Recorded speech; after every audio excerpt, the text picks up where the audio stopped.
Assalamualaikum warahmatullahi wabarakatuh. Waalaikumsalam warahmatullahi wabarakatuh. Sahabat religi, ketemu kembali dengan Bunda Nurul di program Lentera Ramadan. Kali ini hadir bersama saya Kasih Bimais, Kantor Kementerian Agama Kabupaten Jombang. Beliau adalah Bapak Dr. Haji Mashur LC MPDI. Assalamualaikum Ustaz. Waalaikumsalam. Gimana kabarnya hari ini? Baik Bunda, segar karena ketemu dengan Bunda. Alhamdulillah, luar biasa. Walaupun agak lapar ya. Iya, sama kita juga lapar. Apalagi tadi nggak sahur ya, ketiduran tata. Aduh, bablas. Oke, sahabat religi, kali ini kita akan berbincang dengan Ustadz Mashur LC ini dengan tema Darajatus Shaimah. Gimana Kak? Silakan. Dalam kitabnya Imam Ghazali, Ihya Ulumuddin, di situ disebutkan ada derajat-derajat orang yang berpuasa. Kalau dalam kitabnya Syekh Abdul Qadir Jailani Syirul Asrar tidak menggunakan istilah derajat, tapi jenis-jenis puasa. Saya akan mencoba mengkupas ini. Memang setiap manusia memiliki kemampuan masing-masing, memiliki kadar masing-masing dalam menjalankan perintah Allah. Pada umumnya kebanyakan manusia ini masuk dalam kategori jenis pertama, yaitu puasanya orang umum. Kalau dalam istilahnya Syabdul Qadir Jailani, puasa syariah. Puasanya orang umum ini ya hanya sekedar tidak makan dan tidak minum dan tidak berhubungan dengan seorang wanita. Coro kerja dadi PNS ya, pokoknya sekedar masuk lah. Sekedar masuk kantor beres. Itu coro perumpamaan. Pokoknya yang penting ada. Nah, kemudian derajat yang kedua itu darajatul khusus, ya. Saumul khusus. Kalau dalam istilahnya kalau tadi saumul khusus istilahnya Imam Ghazali, ya mungkin. Kalau dalam istilahnya Syekh Abdul Qadir Jailani itu saumut thariqah. Jadi saumut thariqah bahwa ayyam sika an jami'i a'dha'i al-muharramat wal manahi wa dama'i misalul wujubi wal kibri dan lain sebagainya.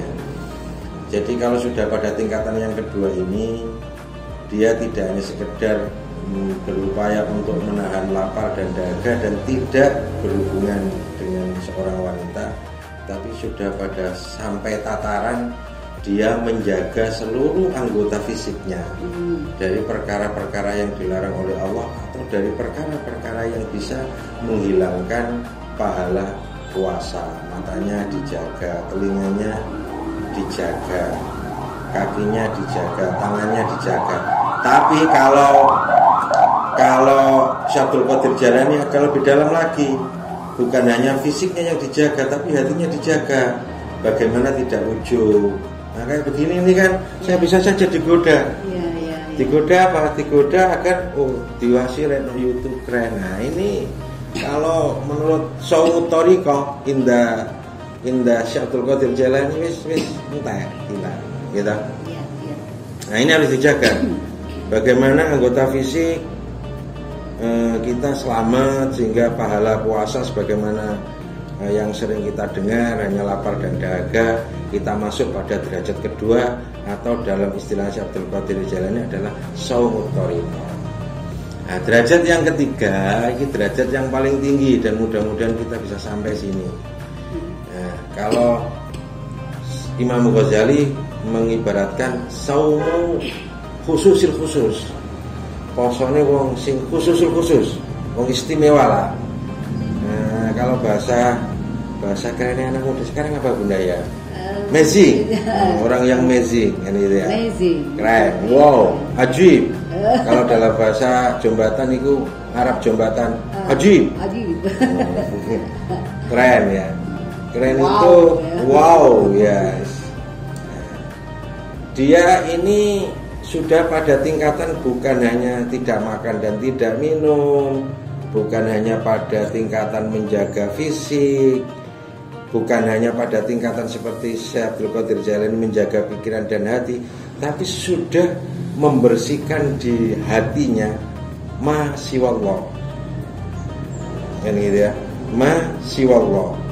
Wa huwa imsakul fuati an mahabbati ma siwallah. Menahan hati dari mencintai selain daripada Allah Subhanahu wa taala. Nek jero atine iku mung ngono siji tok. Gusti Allah. Kok ada sesuatu yang lain? Ini hukum bagi dirinya sendiri loh ya, bukan hukum awam. Jadi dia menghukumi dirinya. Jika di dalam hati saya ini ada sesuatu selain daripada Allah, maka puasa saya sudah tidak sempurna. Nggih, puasa saya sudah tidak sempurna. Itu derajat orang yang puasa atau jenis puasa Bunda. Mudah-mudahan awak dewek bisa sampai ke tingkatan yang ketiga. Terima kasih. Ya. Terus gini Kak, bagaimana sih kiat kita agar kita dapat menjadi orang di tingkatan istimewa tersebut? Kalau bertanya tentang itu ada dalam Sirul Asrar yang pembahasan tentang toharo. Ya, tentang toharo. Ada toharotul badan, ada toharotul batin. Ya, tapi ini sudah saya agak modifikasi, penjelasannya tidak sama sana. Jadi saya hanya meminjam istilah saja. Ada toharotul badan, ada toharotul batin. Jadi kalau orang mau sampai pada tingkatan yang terakhir, yang harus dilatih terlebih dahulu adalah fisiknya.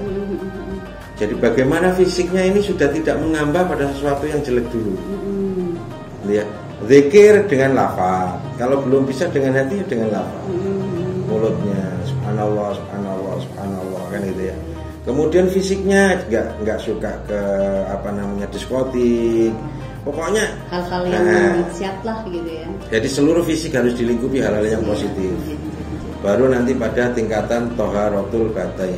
Toharotul batin ini juga melalui banyak proses. Satu disuplai dengan kita zikir istighosa, kan gitu ya.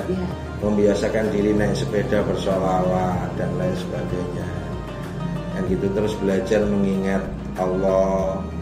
Jadi ketika kita melihat apel jatuh, tidak hanya berbicara wow enak, kan gitu ya. Melihat durian, wow seger, kan gitu. Orang umumnya kan begitu. Melihat durian, wow seger, kan gitu ya. Nikmat. Tapi kalau orang yang sudah berlatih toharotul batin tidak, dia akan melihat dibalik daripada durian itu. Nah, kalau sudah seperti ini terus membiasakan diri begini, terus banyak mengingat kematian dan lain sebagainya, nanti secara otomatis hati kita akan bersih. Kalau sudah hati kita akan bersih, maka yang ada di sana hanya ada Allah. Kalau sudah hanya ada Allah, maka disitulah manusia yang menjadi manusia yang bebas. Makanya adakah kebebasan? Kalau secara fisik nggak ada. Mana ada orang bebas? Kita terikat aturan, masuk kantor harus pakai ceklok. Ngoten nggih? Harus pakai ceklok, pulang harus pakai ceklok. Mari jatuh sana sini. Tapi ada kebebasan. Di mana? Dalam hati. Jika kita melakukan segala sesuatu itu karena murni, tidak ada tujuan lain, maka disitulah kita bebas dan pasti bahagia. Terima kasih Ustaz. Saya senang. Semoga kita sampai di tingkatan itu. Enggak, mudah-mudahan. Amin. Sahabat religi, demikian perbincangan kita kali ini. Semoga bermanfaat bagi kita semua. Dan jangan lupa ikuti terus episode kami selanjutnya dalam program Lentera Ramadan. Terima kasih Ustaz, terima kasih sahabat religi semuanya. Saya Bunda Nurul pamit. Wassalamualaikum warahmatullahi wabarakatuh. Waalaikumsalam.